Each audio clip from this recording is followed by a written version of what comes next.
కళ్ళు మూసుకోండి. కళ్ళు మూసుకోవాలి. పైకి కూర్చోబెట్టు. కళ్ళు కూర్చోబెట్టా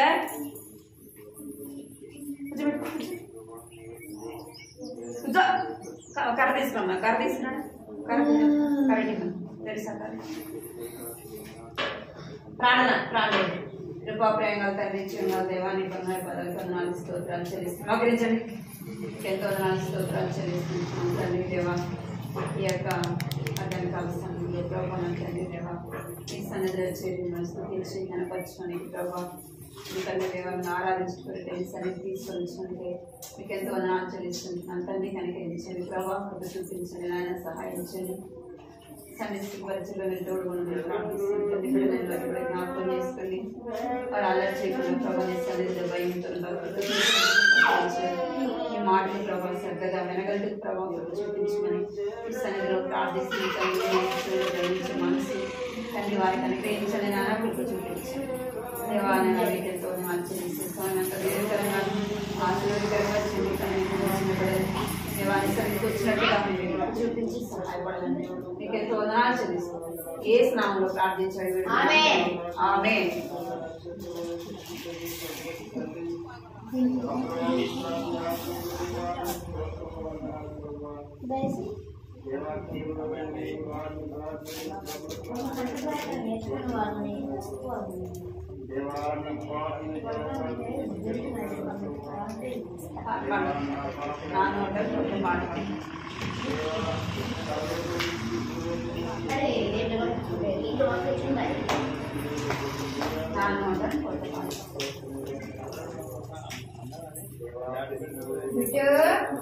బిట్టమ్మా చెల్లి తీసుకోండి.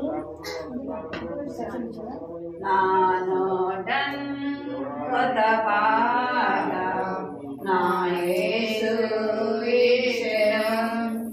నానోటన్ కొత్త పాట నా యేసు విషయం. ఆనందముతో హర్షించి పాడెదం జీవించు కాలమంతయు. హల్లెలూయా. ఆనందముతో హర్షించి పాడెదం జీవించు కాలమంతయు. హల్లెలూయా. ఆనందముతో హర్షించి పాడెదం జీవించు కాలమంతయు. అంధకార పాపమంతా నన్ను చుట్టగా దేవుడు నా వెలుగై ఆదరించెను. అంధకార పాపమంతా నన్ను చుట్టగా దేవుడు నా వెలుగై ఆదరించెను. ఆనందముతో హర్షించి పాడెదం జీవించు కాలమంతయు.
నిల్చండి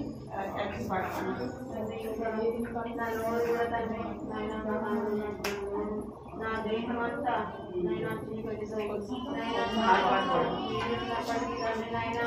తండ్రి మీ అమూల్యమైన రక్తం మీ అమూల్యమైన ప్రేమ మీ అమూల్యమైన తండ్రి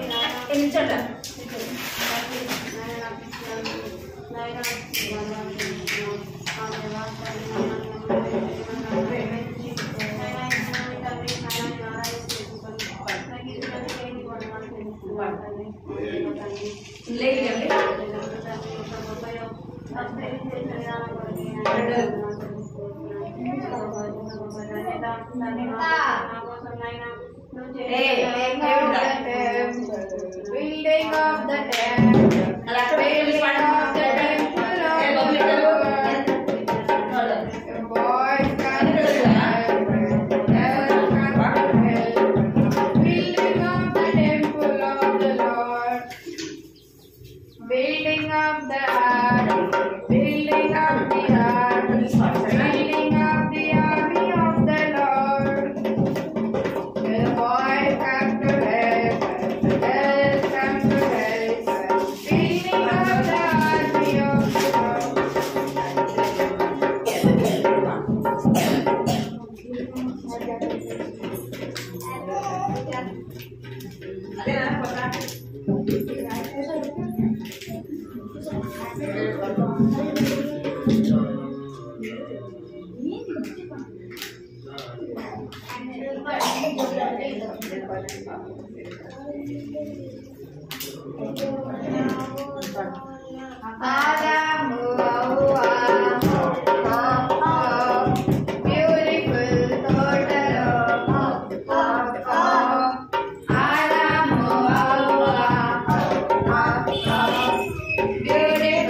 చక్కని బాబు నీవైనా చక్కని బాబు నీవైనా యేసయ్య కోరే చక్కని మనసు నీకుందా అది పాపము లేక పవిత్రమై నీలో ఉందా అది పాపము లేక పవిత్రమై నీలో ఉందా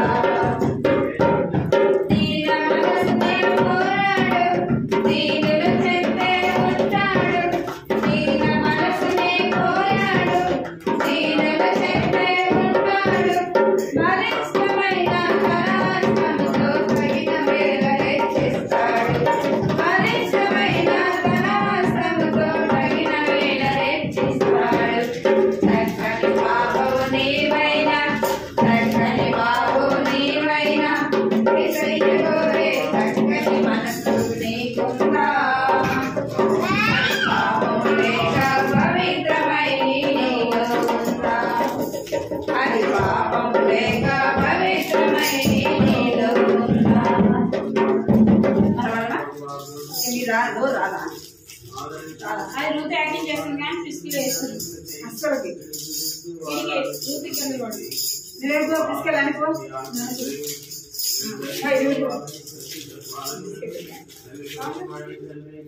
సరేనా అది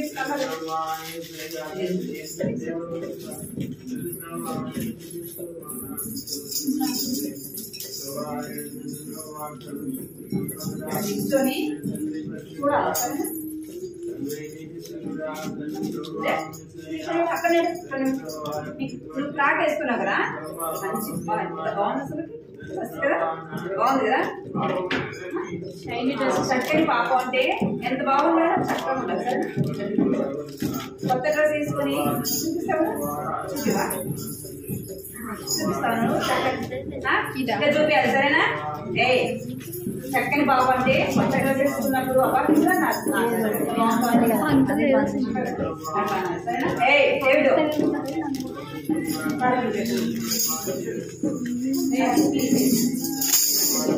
సరేనా పాడదామా ఏ ఇక్కడ తీసుకులా పాడాలి చూసి పాడాలి సరేనా చక్కని బాబు నీవైనా చక్కని బాబు నీవైనా చక్కని బాబు నీవైనా చక్కని బాబు నీవైనా యేసయ్య కోరే చక్కని మనసు నీకుందా అయితే పాపం అంటే ఇట్లా పాపము లేక పవిత్రమై నీలో ఉందా అది పాపము లేక పవిత్రమై నీలో ఉందా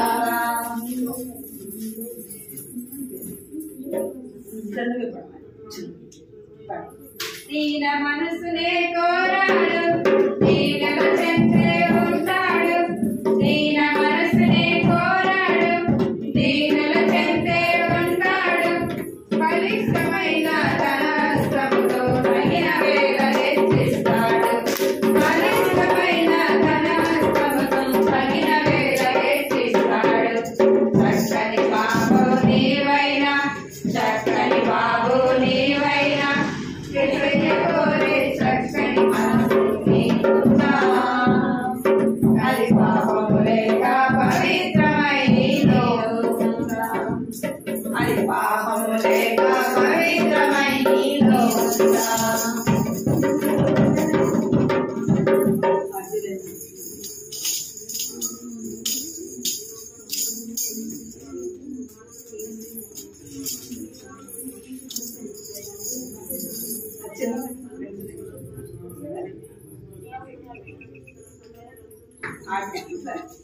అడ్డులెన్నో వచ్చినా అడ్డులెన్నో వచ్చినా బాధలెన్నో కలిగిన యేసు వార్తనే చాటెదా యేసు వార్తనే చాటేదా యేసు రాకనే చాటేదా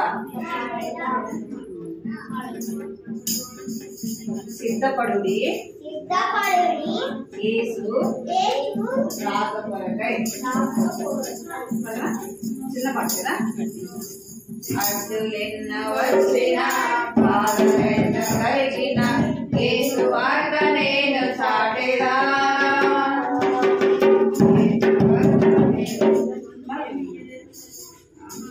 అడ్డులెన్న వచ్చిన బాధలెన్న కలిగిన యేసు వార్త నేను చాటేదా యేసు రాక నేను చాటేదా యేసు రాక నేను చాటేదా యేసు రాక సిద్ధపడుడి యేసు రాక కొరకై సిద్ధపడుడి యేసు రాక కొరకై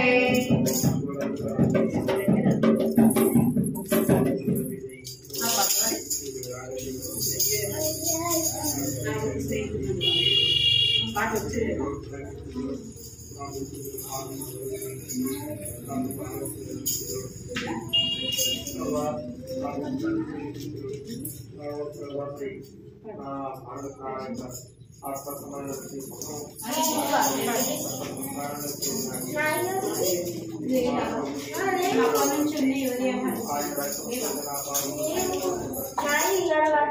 పిల్లలారా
యెహోవా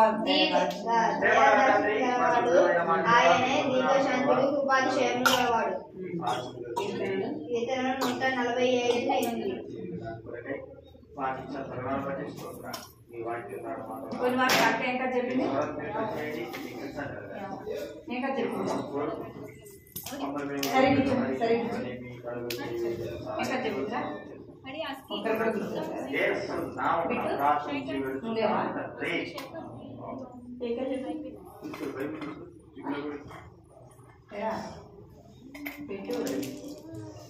దైవగ్రంథంలో నుంచి మొదటి రాసిన మొదటి పత్రిక 150 బైబిల్ వెనక నుంచి 153 బైబిల్ వెనక నుంచి 153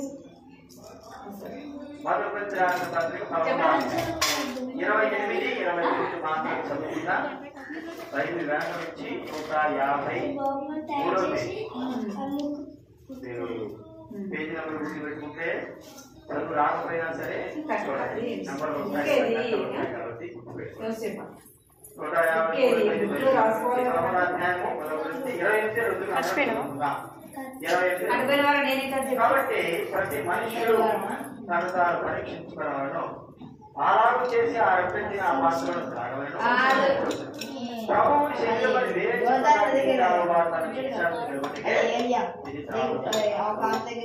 అలాగే మొదటి పేతురు రాసిన పత్రిక బైబిల్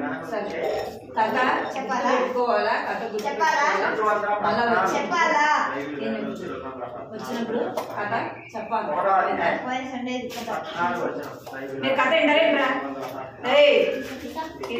ఒకటో అధ్యాయం 14-15 వచ్చిన చూడండి. ఒకటో అధ్యాయం 14-15 కలిసి ఉన్నాయి.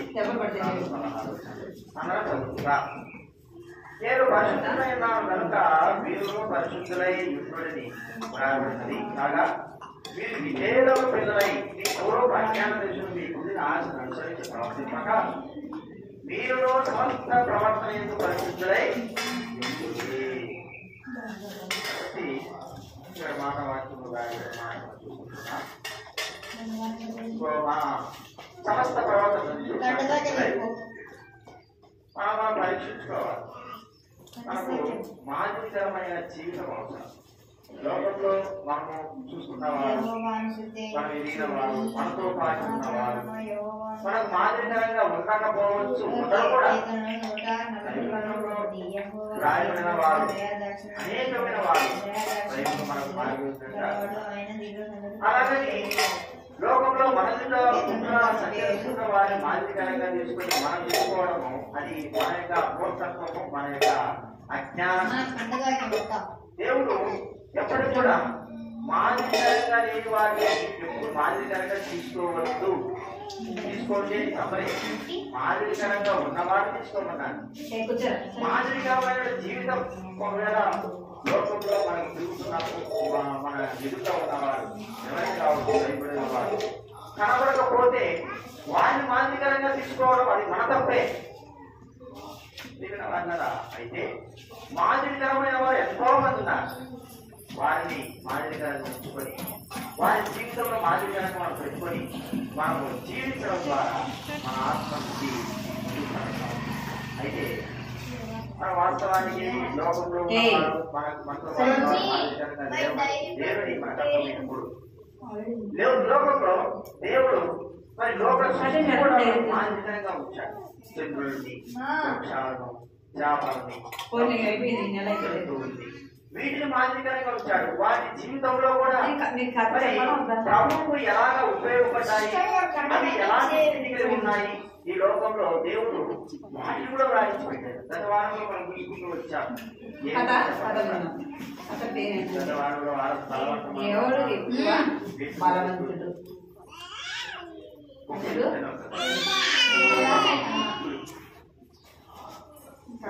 పోయిన వారం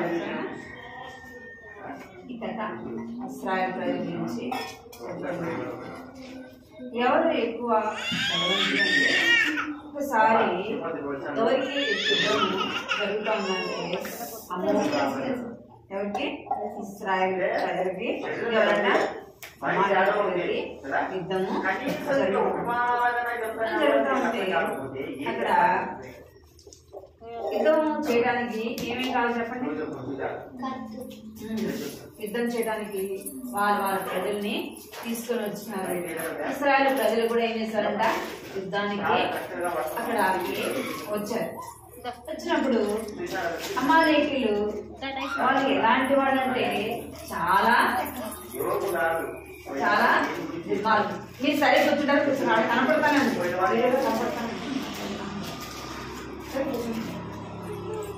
అమాయకులు ఎలాంటి వాళ్ళంట నీచులు, వాళ్ళకి ఎలాంటి వాళ్ళంటే చాలా దుర్మార్గంగా ఉండేవాళ్ళు. యుద్ధానికి వచ్చినప్పుడు ఏం చేస్తారంటే ఆ రాజ్యంలో ఉన్న వాళ్ళందరినీ చంపేసి ఏం చేస్తారు, యుద్ధాన్ని ఆ యొక్క దాన్ని ఏం చేస్తున్నారంట జయించేవారుగా ఉంటారు. అయితే యుద్ధానికి వచ్చినారు పిల్లల్ని అంతా స్త్రీలని అంతా అందరినీ కూడా పైన చెడగొట్టుకొని అందరినీ కూడా ఏం చేస్తున్నారు చంపాలని. ఈ ఎవరు అంటే అమాలేకీయులు ఎవరి మీద యుద్ధానికి వచ్చినంట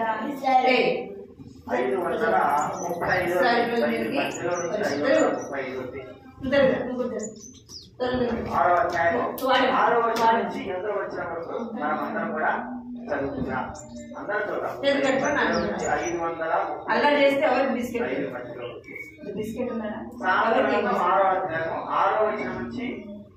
సైలెంట్ గా ఉన్నారు. అయితే ఇశ్రాయేలు ఏం చేయాలని వాళ్ళతో యుద్ధం చేయడానికి పురుషులు యుద్ధం చేయడానికి ఎందుకంటే వాళ్ళు మొదటి నుంచి బానిసలుగా వచ్చారు. ఎవరు బానిసలుగా వచ్చారు? ఇశ్రాయేలు ఐగుప్తు దేశంలో ఎట్లా ఉన్నారంట బానిసలుగా వచ్చారు. అక్కడ వారిని ఎంతో కఠినమైన పని చేయించుకుంటూ వారు బానిసలుగా జీవిస్తూ వచ్చిన వారు ఇప్పుడు ఏం చేయాలి, యుద్ధం చేయాల్సి వచ్చింది. అయితే వారికి యుద్ధం చేయాల్సిన అవసరం వచ్చినప్పుడు ఎవరున్నారు వారితో పాటు మోషే కూడా ఎవరున్నారంట, మోషే కూడా ఉన్నాడు, మోషే ఉన్నాడు, అహరోన్ ఉన్నాడు, ఇంకా ఇంకో ఆయన కూడా ఉన్నాడు. వీళ్ళు యుద్ధం చేయడానికి వచ్చినప్పుడు అలా అందరూ కూడా యుద్ధం చేయడానికి వచ్చినప్పుడు యుద్ధము జరుగుతూ ఉంటే ఇక్కడ మోషే అయితే ఏం చేస్తున్నాడంటే మోషే ఎలా యుద్ధం చేస్తున్నాడంటే వాటన్నిటితో ఏంటంట కదా శత్రువులను చంపాలంటే ఎన్నో ఉపయోగించారు. మోషే కూడా ఎక్కడ ఉన్నాడు, వారితో పాటు ఉన్నాడు. మోషే వారితో పాటు ఉన్నాడు. మోషే ఎలాంటి వాడు, ఎలాంటి వాడు, దేవుని యందు మోషే ఇంకా దేవుని మాట వినేవాడు. ఎవరు? మోషేతో దేవుడు ఏం చేసినట్ట మాట్లాడుతూ ఎవరితో మాట్లాడుకొచ్చానంట మోషే దేవుడు మీకెవరు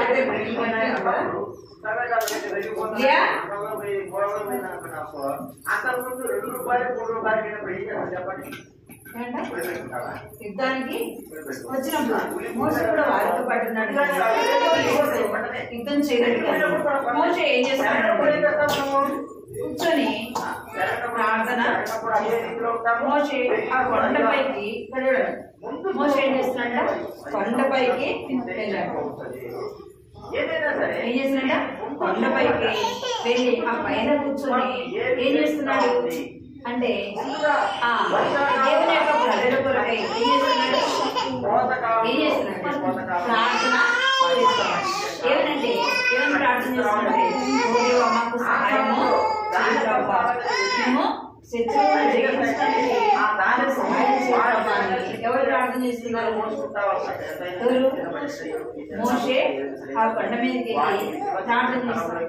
వెళ్ళి ప్రార్థన చేస్తా ఉంటే ఎంతసేపు నిల్చుంటాడు, ఉదయం నుంచి సాయంత్రం నిలబడుకోలేం కదా.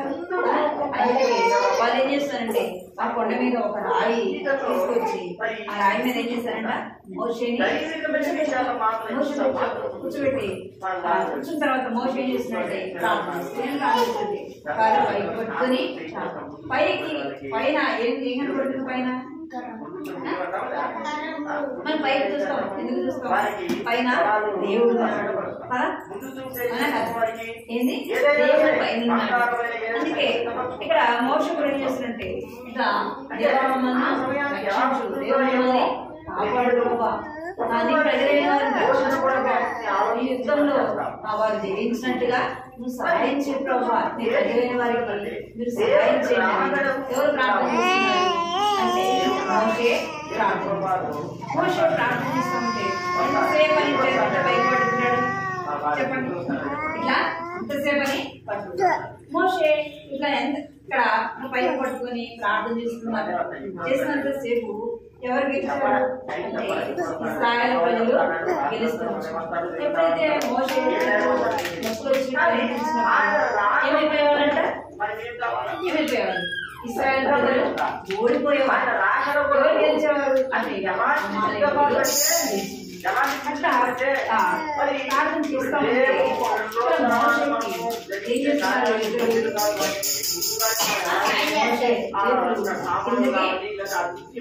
ముందు రాకుండా ఏం చేస్తారంటే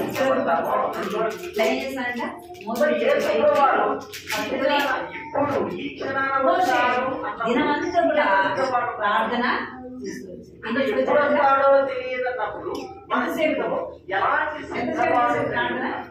రోజంతా కూడా ఏం చేసుకోవచ్చు అంటే ప్రార్థన చేసుకోవచ్చు. మోషే చేతి పైకెత్తి మోషే ప్రార్థన చేసినప్పుడు ఇశ్రాయేలు ప్రజలు దేవుడు వారికి సహాయం వారికి సహాయం ఎలా చేసుకోవచ్చునంటే మోషే యుద్ధం చేయలేదు కానీ వీటితో యుద్ధం చేయలేదు కానీ ఏం చేసుకోవచ్చుడంటే ప్రార్థన చేసుకోవచ్చు. ప్రార్థన చేసినప్పుడు ఎవరు సహాయం చేసుకొచ్చారు వాళ్ళకి ఇశ్రాయేలు ప్రజలకి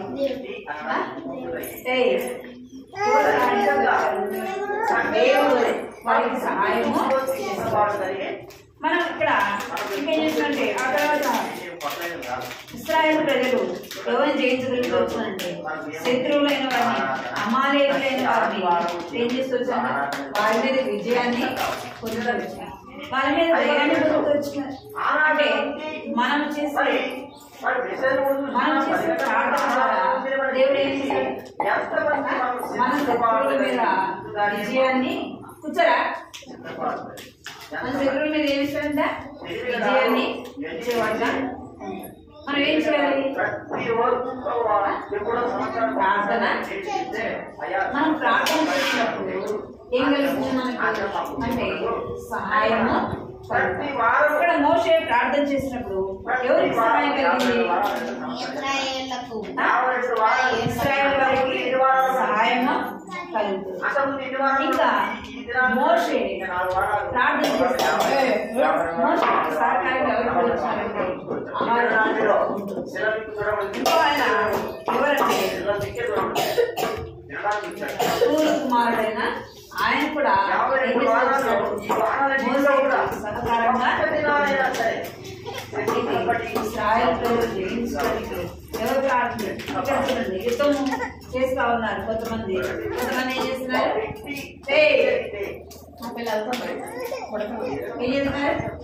కొంతమంది బాణాలతో యుద్ధం చేస్తూ ఉన్నారు. కొంతమంది ఏం చేస్తున్నారు ఇక్కడ ప్రార్థన. అయితే వారి యొక్క శక్తి వలన వారి యొక్క బలం వలన శత్రువులు జయించలేదు. దేవుడు వాక్యం వినడానికి కొరకై ఇచ్చినటువంటి వ్యక్తులు దేవుడి మాటలు వినడానికి కొరకై దేవుడి దగ్గరికి రావడానికి కొరకై దేవుడి దగ్గర ఉండడానికి కొరకై ప్రార్థన చేస్తూ వచ్చాను. అతని చేతి కింద వాళ్ళు తమ చేతులు పట్టుకుని మోషే అలసిపోగా మోషే తీసుకొచ్చానంటే అలసిపోయినప్పుడు ఎవరు సహాయకంగా వచ్చారు అంటే ఇంకా వాళ్ళు సహకారంగా మనం ప్రార్థన చేసేవాళ్ళుగా ఇంకేం చేయాలి ప్రార్థన చేసేవాళ్ళు మనం కూడా ఉండాలి. అప్పుడే మనం ప్రార్థన చేసినప్పుడు ఎవరు చేస్తాము అపవాదైన సాతాన్ని ఏం చేస్తామంటే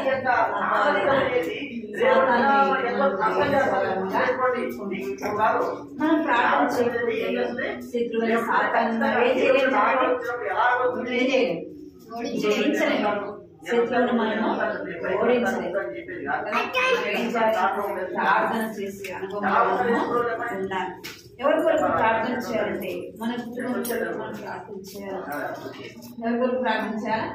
మనము శత్రువును జయించుకొని సహాయం చేయ ప్రభాని ప్రార్థన చేయాలి. ఏం చేయాలి అంటే కుటుంబాన్ని అంటే ఎవరి కోసం ప్రార్థించాలి? అనారోగ్యంతో ప్రార్థన ఎవరైతే ప్రార్థన చేయమని అడుగుతారో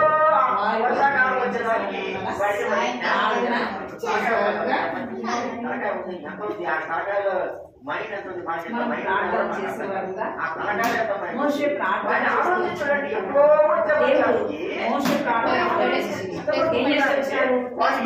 ప్రజలకి సహాయము శత్రువులైన వారు జయించడానికి ఎవరు సహాయపడతారు?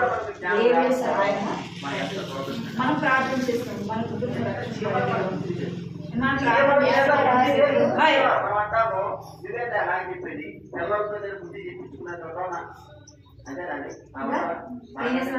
మనం ప్రార్థన చేస్తాం.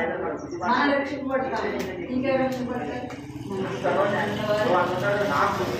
మన తోటి వారి రక్షణ పొందేవారుగా. మనం ప్రార్థన చేయకపోతే మనం నష్టపోతాం. ఏమైపోతామంట? మనము నష్టపోతాం. సాతాను ఏం చేస్తానంటే చెప్పండి కూడా ఆ సమయానికి మందిరానికి వచ్చే సమయం ఎంతో నష్టాన్ని మనం ప్రార్థన చేయకపోతే మనకు నష్టం కలుగుతుంది. ఇప్పుడు నేను బిస్కెట్ ఇది నేర్చుకోరు మళ్ళా చిత్తపాటు ముందుగా వచ్చేది నేర్చుకోవాలి. ప్రార్థన చేస్తున్నారు మన రక్షించుకోవాలి. మన కుటుంబంలో మనతో ఎవరైతే ఉంటారో వారు కూడా ఏం చెప్పారు? రక్షించుకునేవారుగా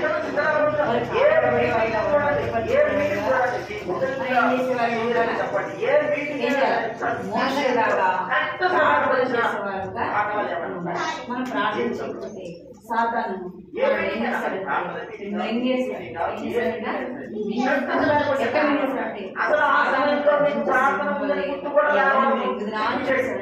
ఎవరైతే దేవుని ఎవరైతే దేవుళ్ళు చేర్చుకోకుండా వారితో పాటు ఎవరు ఉంటారు? సాతాను వారితో పాటు వారికి నష్టాన్ని ఏదో విధంగా వారికి మనం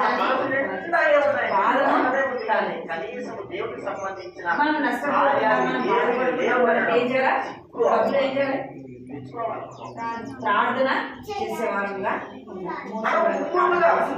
మోష ప్రార్థన చేసే దేవుడు ఏం చేస్తాడు?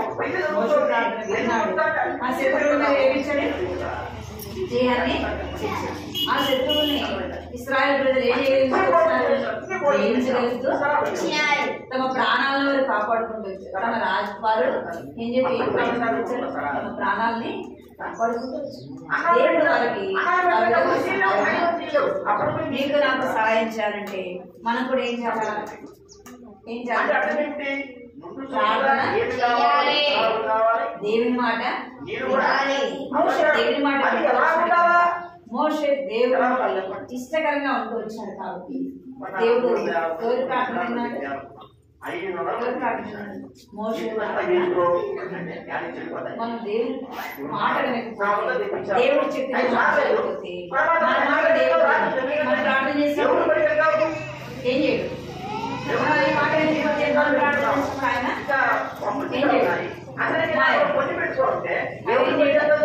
మనం ప్రార్థన చేసినప్పుడు ఆయన ఏం చేయడు?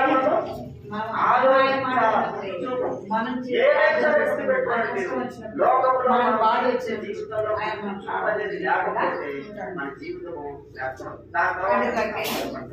ఆత్మ సంబంధంగా దేవుడు గుర్తింపు లేకపోతే ఆయన రాకూడదు. అన్ని విషయాల్లో గుర్తింపు లేకపోతే స్వార్థం ఉంటా ఉంది. స్వార్థం మనిషి మనకు అవసరం. పరీక్ష పెట్టుకుంటాము. మైక్ పెడితే ఒక మైక్తోనే తీసుకుంటాం, ఒక మైక్ పెట్టుకుంటారు చాలా మంది, 2-3 మైకులు పెట్టుకోరు. ఏదైనా ప్రాబ్లం అయితే వెంటనే వేరే పెట్టుకున్నారు ఏమన్నా అర్థమైందా మీకు? ముందు చూపు అంటే ఏంటి? మీకు బాగుంటాడు దావీదు మహారాజు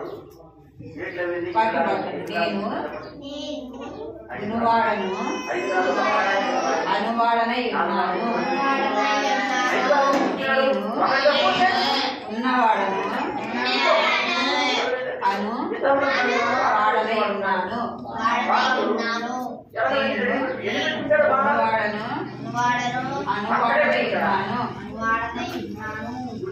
అప్పు అంటే ఆ మానాన్ని పెట్టేదాన్ని అప్పు అంటారు. అందుకు ఎన్ని కావాలంటే అన్ని కావాలన్నా ఏం చేస్తాడు? గతంలో కూడా ఎన్నో బాణాలు ఒక కత్తి సరిపోదు, 2 కత్తులు, ఒక డాలు సరిపోదు, 2 డాళ్ళు చెప్పాను.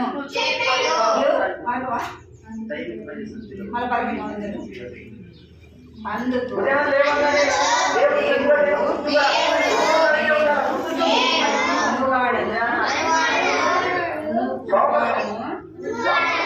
అనువాడనై ఉన్నానని మోషేతో చెప్పాను.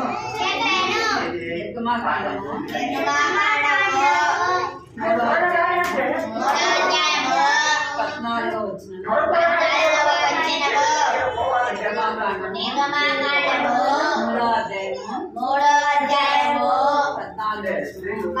14వ వచనము. అందుకు దేవుడు నేను అనువాడను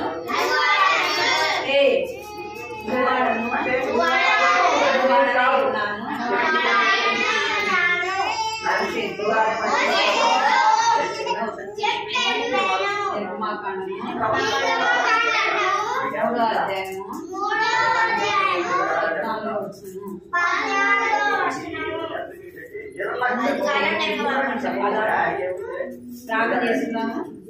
మోకరించండి. దేవుడు మాత్రం ఖచ్చితంగా ఉంటాడు. రాసుకుంటాడు. ప్రార్థన చేద్దాం, మోకరించండి. ప్రార్థన చేద్దాం, మోకరించి కళ్ళు మూసుకున్నాను. కళ్ళు మూసుకోవాలి.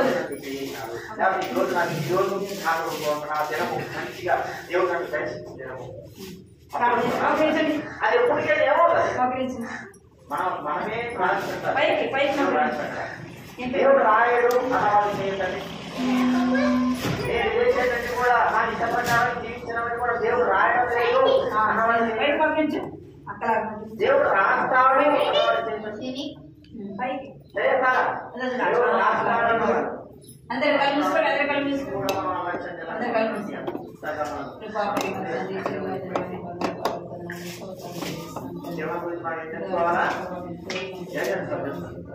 అప్పటికప్పుడు వచ్చి మనము మందిరం కడగడము అన్ని ప్రార్థన దానికి 11 గంటలకు నేను వస్తా, 11 గంటల 5 నేను వస్తాను. నేను ఏదైనా మాట చెప్పినంటే 131% జాబ్ 11 గంటలు వెళ్ళిపోయినాను. 11 గంటల 2 నిమిషాలు వెళ్ళిపోయినాను. అప్పుడు వాళ్ళు ఏం చేశారంటే ఇక పాస్టిక రాగలుగుతుంది.